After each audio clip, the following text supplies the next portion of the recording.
The Wisconsin Badgers opened a 6-game road stretch last weekend at the Icebreaker Invitational, starting Friday night at Bemidji State, where the Badgers won 4-3 in overtime. Cruz Lucius, couple of goals, including the game winner.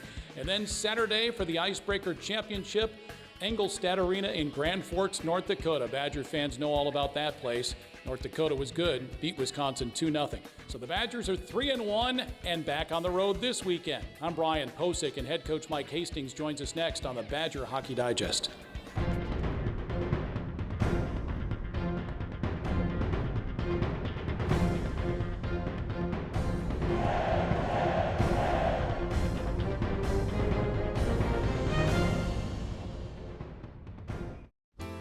Dear sharp curves, don't spin your wheels. Toyota has more all-wheel drive sedans than any other brand, so you can bet your bottom dollar that we're sharper than ever, 'cause we got traction, baby. Yours, Toyota sedans. Right now, get 3.99% APR for 48 months on a new Toyota Corolla, BZ4X, RAV4, Highlander, or Tacoma. Find yours at Toyota.com. Toyota. Let's go places. I've always been a storyteller. I capture those beautiful moments, things other people miss. My health took an unexpected turn, but my care team put my needs in focus, designing solutions to support my ambitions. Now that's just a footnote in my journey, a small part of a story that's still being written. UW Health, remarkable. Well, Mike, you hit the road last weekend, first of 3 straight weekends away from home, and you played 2 very good teams you're familiar with. Bemidji State, quite a game on Friday night. Wisconsin's up twice by a goal, then down by a goal. Had a game-tying goal on a power play by Simon Tassi. Go-ahead goal washed out by video replay, but they still came through and got the victory in overtime. And then the next night, you're playing a very difficult North Dakota team in front of 11,000 plus. I'm sure you learned quite a bit about your hockey club in that weekend. Yeah, we did.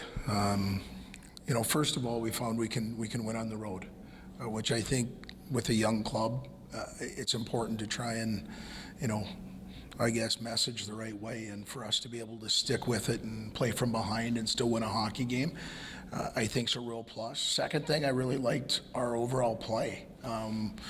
Our power play had struggled. You need that to take your bacon out of the fire at some time, and it did. It ended up giving us an opportunity to tie the ball game, and I liked our overall game on Friday. Saturday, I knew we'd be tested. Didn't want to give up the first one in that building with 11,000 plus, but we learned a lot about ourselves. So overall, not a perfect weekend, but one that I thought was productive. Yeah, you played well enough to win Saturday, did you not?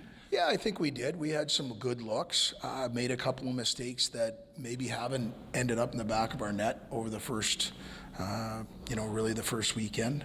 And we learned a little bit from that. But yeah, I thought we had some opportunities. The game didn't get away from us, and I thought that we stuck with it and had some good looks late, but couldn't capitalize. Yeah, you have a few young men on this year's squad that you've coached before, including David Silye. How much have they helped in the transition period with you and the players here at Wisconsin?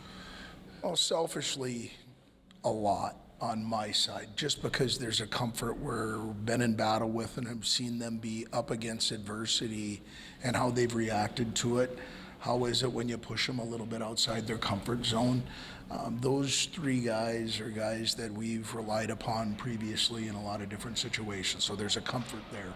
I want to give them credit, and the players that were here before they got here at bonding as quickly as they have. I think those 3 guys came in and were okay doing the work, not asking myself to present them to the team, go out and be themselves and earn the respect that they need in that locker room.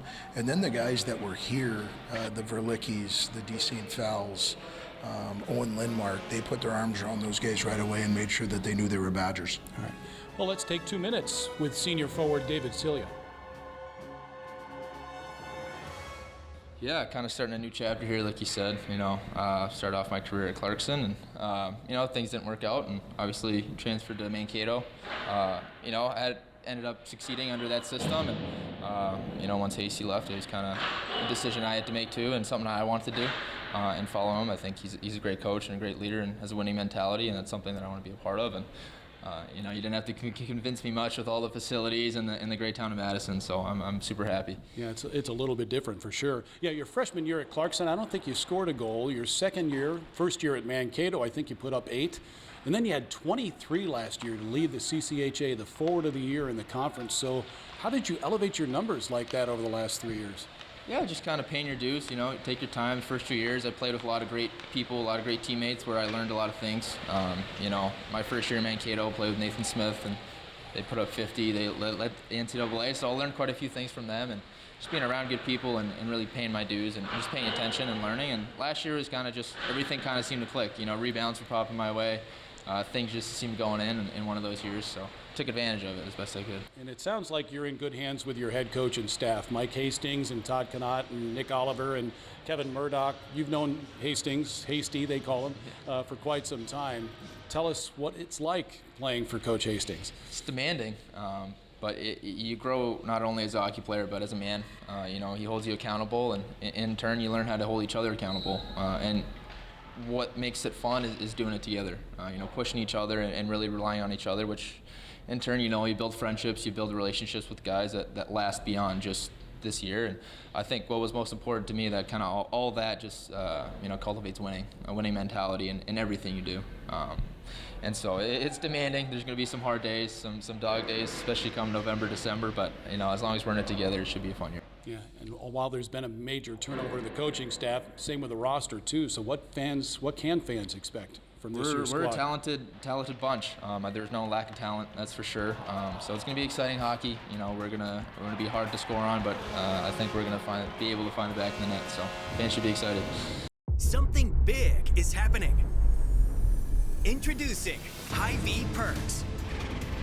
Now, Hy-Vee Fuel Saver is Hy-Vee Perks. Get the same great benefits like fuel savings. Plus, save even more on hundreds of products store-wide with H Perks prices. Like Tide, H Perks price $9.97. And bananas, H Perks price 39 cents a pound. Make the switch or sign up today. It's free and easy. We believe in education. We believe in public schools. At WEA Member Benefits, we believe in helping Wisconsin public school employees and their families achieve their financial goals by providing personal insurance, retirement and investment, and financial planning programs that are designed specifically for the education community. Proud partner of Wisconsin Athletics, WEAbenefits.com. Well, it's tough to play in Bemidji. It's tough to play in Grand Forks. It's tough to play in Houghton, Michigan. I can't wait to hear the Copper Country Anthem for the first time in 12 years. I know you've been there plenty of times in your time at Minnesota State, but Joe Shawn has done a great job with that program, a traditional power back in the 70s, and they just continue to get better, it seems, each and every year. They're a tough out.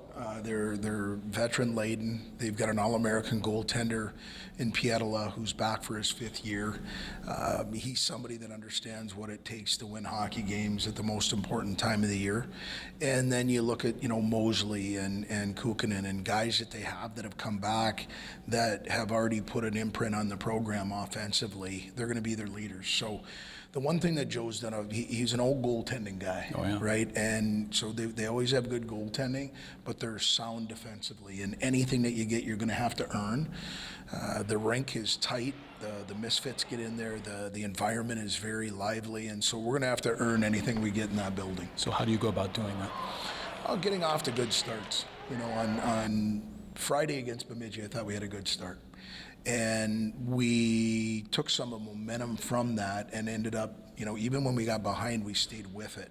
On Saturday, playing from behind, I thought we expended a lot of energy, 1, going to the box too often, and 2, playing from behind. And so for us to have any success this weekend, I think, 1, our special teams are going to have to be dialed in, but we're going to have some good starts. So that band, that crowd doesn't get into it right away, and that we get some mojo going on our bench instead of creating theirs. Yeah. By the way, Blake Pietila, the goaltender that Mike had mentioned, beat the Badgers twice here at the Kohl Center a couple of years back. Wisconsin and Michigan Tech face off Friday night at 6 and then Saturday at 5, both games on the Badgers Sports Network and on the free Varsity Network app. Good luck this weekend in Houghton. That's Mike Hastings. For Jay Williams, I'm Brian Posick. Thanks for watching the Badger Hockey Digest. This has been a presentation from Learfield,